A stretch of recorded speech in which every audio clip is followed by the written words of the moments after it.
كيف تواظب على العادات الحسنة كل يوم؟ ده جزء من كتاب العادات الذرية. بيقول، هي حتة صغيرة يعني بس جميلة قوي. في العام 1993 قام أحد المصارف في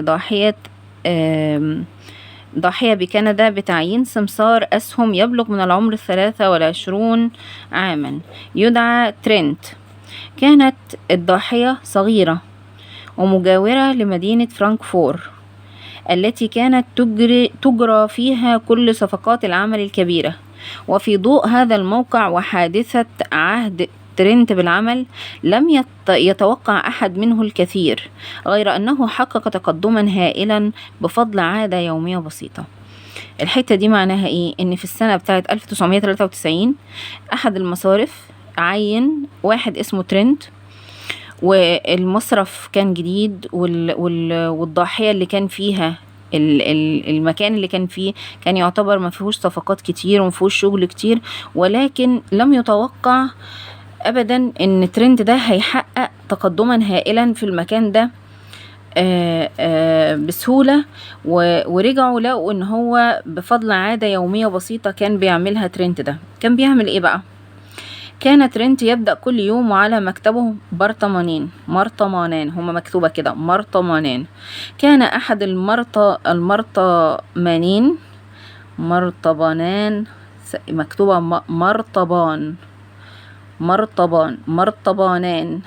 برطمانين يعني مليان. واحد فيهم من البرطمان ده فيه 120 دبوس ورق، دبابيس الورق العادية، بينما كان الآخر فارغا. حلو، يعني هو كان كل يوم بيدخل على مكتبه فيه وعاءين، وعاء فيه 120 دبوس ورق والوعاء التاني فاضي، وبيبتدي يمارس شغله اللي هو عبارة عن ايه؟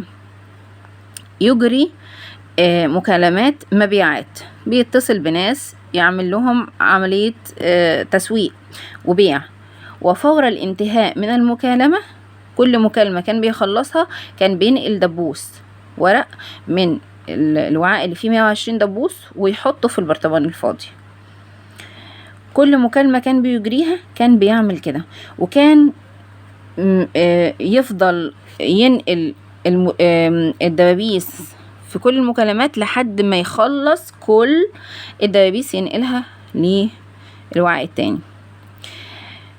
وبيقول الكتاب ان في خلال 18 شهر ترينت جلب للشركة 5 ملايين دولار، وحين كان في 24 من العمر كان يجني 75,000 دولار سنويا، أي ما يعادل 125,000 دولار بحسابات اليوم. وبعد ذلك بتوقيت قليل استطاع الحصول على وظيفة براتب من 6 أرقام في شركته، يعني بالملايين. هنا بقى كاتب الكتاب بيقول إنه أحب الإشارة إلى هذه الطريقة. هو كاتب الكتاب سمى طريقة ترينت دي سماها استراتيجية دبابيس الورق. هو بيدي كورسات وبيدي محاضرات وبيدي دورات وبيدرب ناس، فلما بيجي يحكي القصة بتاعت ترينت في المصرف بيقول لهم أنا عندي استراتيجية مسمى باسم دبابيس الورق، وبيقول اسم صاحبها وبيحكي القصة وبيدرب الناس على هذا الأساس. ايه بقى فكرة الدبابيس والوعاء والكلام ده كله؟ انه بيقول انه على مدار سنوات سمعت من القراء الذين طبقوا هذه الاستراتيجية بعدد من الطرق. في ناس ابتدت تطبق الاستراتيجية بتاعت دبابيس الورق دي بطرق مختلفة. فإحدى السيدات تنقل دبوس شعر من وعاء إلى آخر كلما كتبت صفحة في كتابها. بتألف كتاب وكل ما تكتب صفحة تنقل دبوس شعر، مش دبوس ورق بقى، دبوس شعر من وعاء لوعاء تاني. بينما كان رجل آخر ينقل بلية صغيرة من وعاء إلى آخر بعد كل تمرينة من تمرينات الضغط. إن إحراز التقدم أمر مرضي، إن الإنسان يحس إنه عمل تقدم ده شيء بيرضيه. والمقاييس البصرية اللي هي نقل الدبوس من المكان اللي فيه دبابيس للمكان الفارغ، والمكان الفارغ ده يبتدي يتملي بالدبابيس واحدة واحدة، ده اسمه مقياس بصري. عيني هتشوف الإنجاز اللي أنا بعمله في العمل على شكل انتقال من مكان لمكان. الدبوس بيتشال كل ما بنجز خطوة، كل ما بنجز خطوة الدبوس بيتشال من هنا يتحط هنا. فبيقول كاتب الكتاب إن إحراز التقدم أمر مرضي، وبالمقاييس البصرية زي نقل دبوس ورق أو دبوس شعر أو بلية،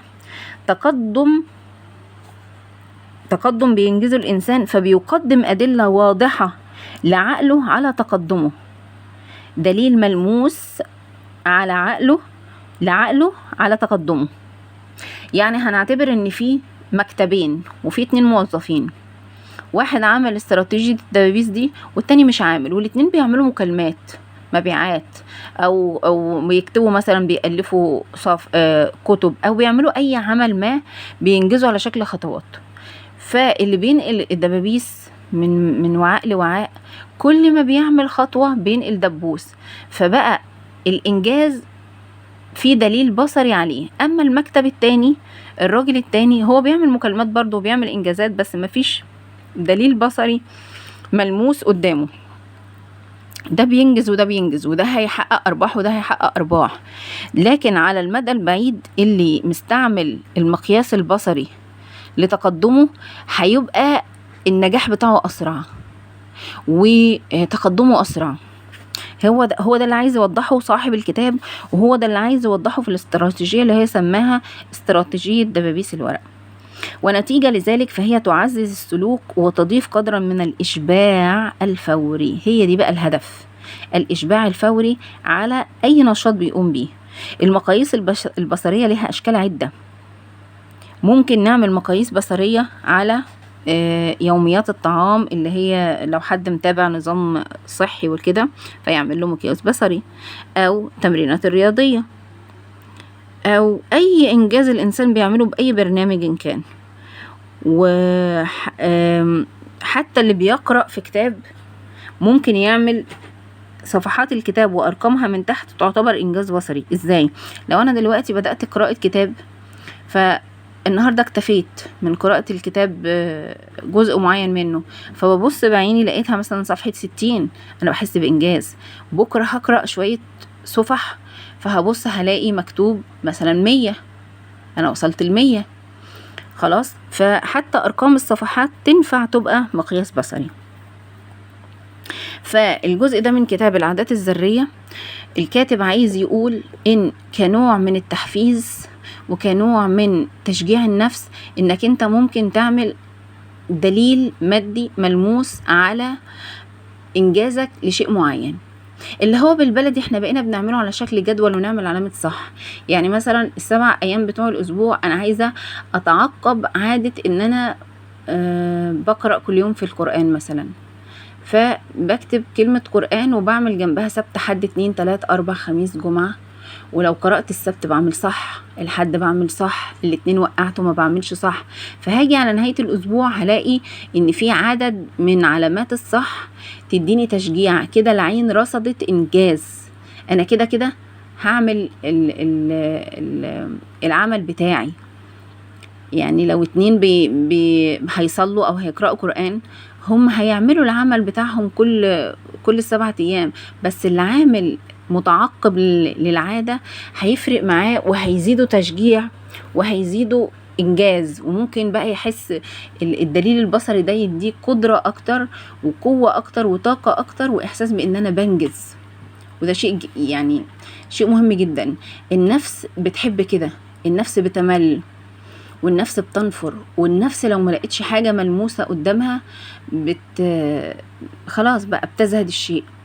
لكن لما بنلاقي الحاجة بتكبر يوم ورا يوم، لو حطيت بذرة في الأرض وفضلت البذرة تحت الأرض فترة ممكن حد يقول إيه خلاص بقى، لكن لو ابتدت البذرة دي تطلع وتكبر يوم ورا يوم، البني آدم هيتحمس، الله طلعت، ويبتدي بقى يرويها يوم ورا يوم فتكبر، فالحماس بيزيد وهيبقى مواظب أكتر على مراعيتها وإنه يرويها وإنه يظبطها.